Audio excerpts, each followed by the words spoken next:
guys, welcome back to my channel. Today's video is super exciting. It is an announcement video slash a TBR video. And the announcement is that I have teamed up with a few amazing booktubers and bookstagrammers to bring you the Horror in 24 readathon. Obviously you already know this by the title of this video, but either way, there it is, announced and official. So I think it was last month me and Krystle got together, Krystle being the mastermind behind all of this, and she said that she was interested in doing a 24-hour readathon that was horror centered, and I was like, yes, please count me in. And so we did the Horror in 24, which was 24 hours.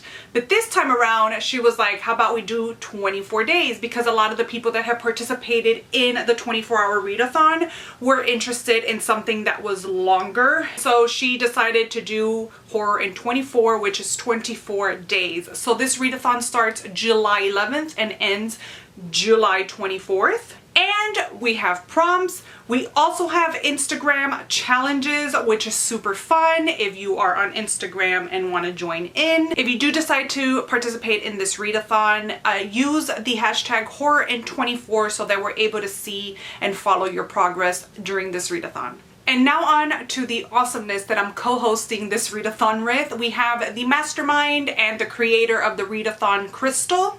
This time around we have Raine joining us, and also Carol. So I will leave all their YouTube channels linked down below and also their Instagrams so that you can go over there and give them a follow. We are all going to be doing something different as far as recommendation videos goes for some of these prompts, and also so that you guys can see the Instagram challenges that are coming up. I'm not sure if they're posted yet, maybe I should have checked.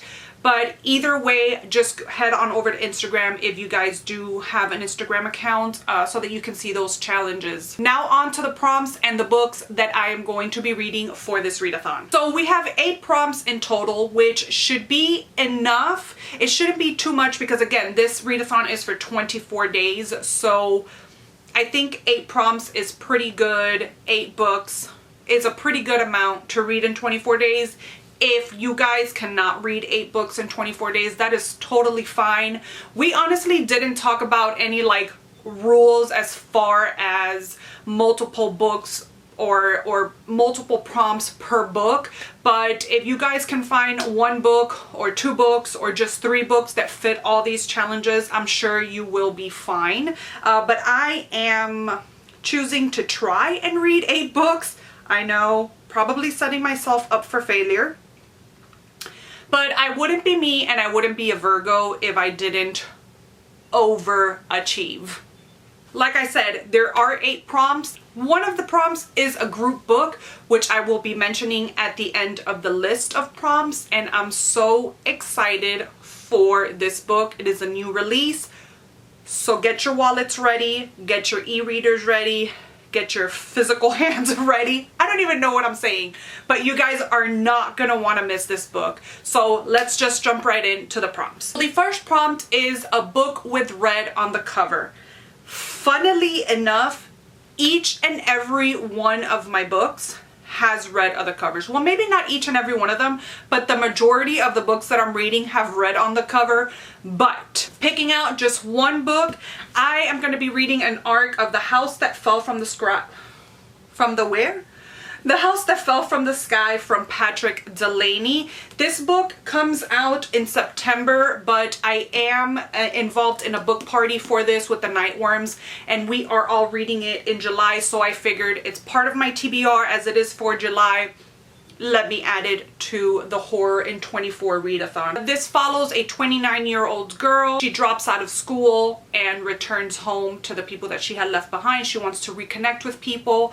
But one day, mysteriously, a house appears in the sky, and that's the gist of the story. I don't want to read much more of the synopsis because you guys know I like to go into my books super duper blind.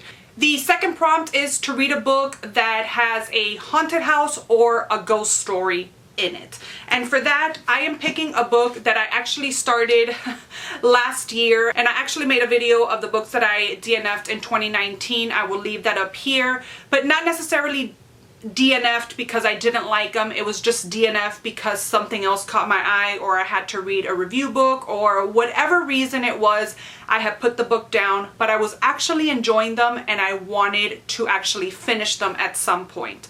This was one of the books, and it is Kill Creek. This has to do with a haunted house and a couple of writers that are actually invited to write or to come stay at this house and have almost like a writing retreat, and things happen. I actually left off 50 pages into this book, and it was, I can't say much about it because 50 pages in, the story is developing, but I've heard so many people talk about this book and how great it is. I did read Violet from him. I had actually gotten an arc of Violet, and while I did enjoy that book, it was a little bit slower than what I like to read. I mean, I like slow-paced books, but that was like sloth paced. So I'm hoping that this one is better, but excited to pick this one up again. The next prompt is to read a book that has a supernatural creature, i.e. vampire. What's a vampire? Is that like a new creature? I don't know what that was, but let's try this again. Vampire, werewolves, zombies, etc. You guys know what supernatural creatures are.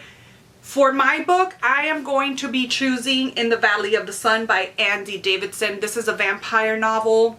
I've heard it's great. I've had this on my TBR for a while. I actually bought the ebook first, and then I found a physical copy at Half Price Books not long ago. Well, before all this pandemic happened. I think I bought this in February. And I'm ecstatic to read this like every other book in my collection. The next one is read a Gothic horror novel. For this, I have actually chosen a book that I have had on my Kindle for possibly 2 years, and it is The Silent Companions by Laura Purcell. I think that's how you say her last name, Purcell. I don't know anything about this book. I just know that I researched on Google. I Googled Gothic horror novels or horror Gothic novels, whatever, and this was one of the options, and I figured it's been on my Kindle for so long that this is the opportunity to read it. So I'm looking forward to it. This is just one of those books that I really wanted to read, but because it was on my Kindle, I sort of forgot about it. So I'm so thankful for this readathon and this prompt so that I can sort of read some of these older books that I haven't had a chance or might have forgotten to read. The next one is a book that is a childhood spooky story. I didn't grow up reading horror novels. My mom was really strict as far as what I watched and what I read at a young age. So I didn't have that experience that a lot of horror readers had as far as reading horror at a very young age. So I honestly didn't have anything to pick for this, being that I didn't have that experience.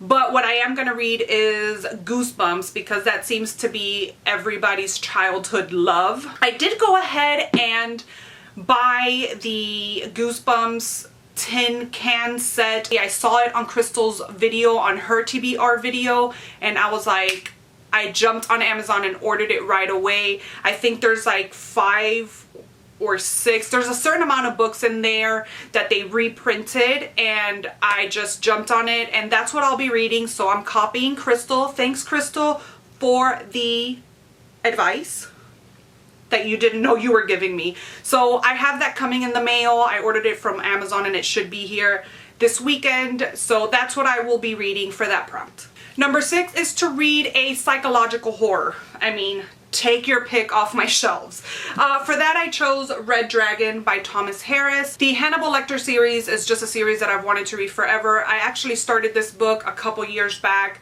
and never finished it. I just didn't have time. I think I picked it for a readathon as well for Red on the cover, but I never got to it, so I'm hoping to get to it now. Luckily, it's not that long of a book, so it's perfect, and so this is my choice for psychological horror. Number 7 is to read a horror book that has been on your TBR the longest, or for a long time, or forever. For that, I'm gonna go with The Hunger by Amakatsu. This is just one that I have been wanting to read forever. It's been on my TBR, on my wish list for a really long time, and I'm glad that I'm finally gonna get to it. Amakatsu is a very beloved author, and I just haven't read anything by her. I have The Deep here, which was a anticipated release book for me, and I still haven't read it. I don't know why I do that, but I figured that this was the perfect time to read this one because it is an older book of hers before I get to her newer book. This is a fiction story based off of the Donner Party, and I'm super excited to read it. Can you guys tell me how many times I have said super excited in this video? I'm looking forward to reading all of these books. I'm always looking forward and very excited for everything. As you guys can always hear me say, I'm very excited. I'm so excited. It gets on my nerves when I'm editing. Editing Marcella does not like filming Marcella. And the last and final prompt is the group book, and that is Survivor Song by Paul Tremblay. I have only read one Paul Tremblay book, and while I loved the book, I didn't like the ending, so I'm hoping for a better experience with this one. The ending of The Cabin at the End of the World left me a little bit disappointed, dissatisfied, but that is a common feeling towards that book. I'm really looking forward to this one because I wonder if Paul Tremblay can predict the future, because this book, at a time like this, it has to do with a rabies-like virus that is spread out, and the UK is on lockdown. So it's perfect timing. This is going to be super hard-hitting because of the times that we're living now, and it just amazes me how he wrote this book way prior to the pandemic that we're going through now, and it has to do with the same kind of topic. Sorry for my video being up so late. We actually wanted to get all our videos out before July started so that everybody can get their TBRs ready. I know that a lot of people put up their TBRs or get their TBRs ready way before the month starts, but we went through something in this household. We've been going through something for the past 2 weeks that sort of dampened my ability to film and think and be motivated. It's just been a mess, so I'm so sorry for putting up this video late. If you have your TBRs already set, maybe try to incorporate some of those books that you already have towards this readathon. Let me know down below what you guys are planning to read for this readathon. Again, go check out all the hosts. They are amazing. Thank you so much for watching. I will see you guys in my next video. Bye!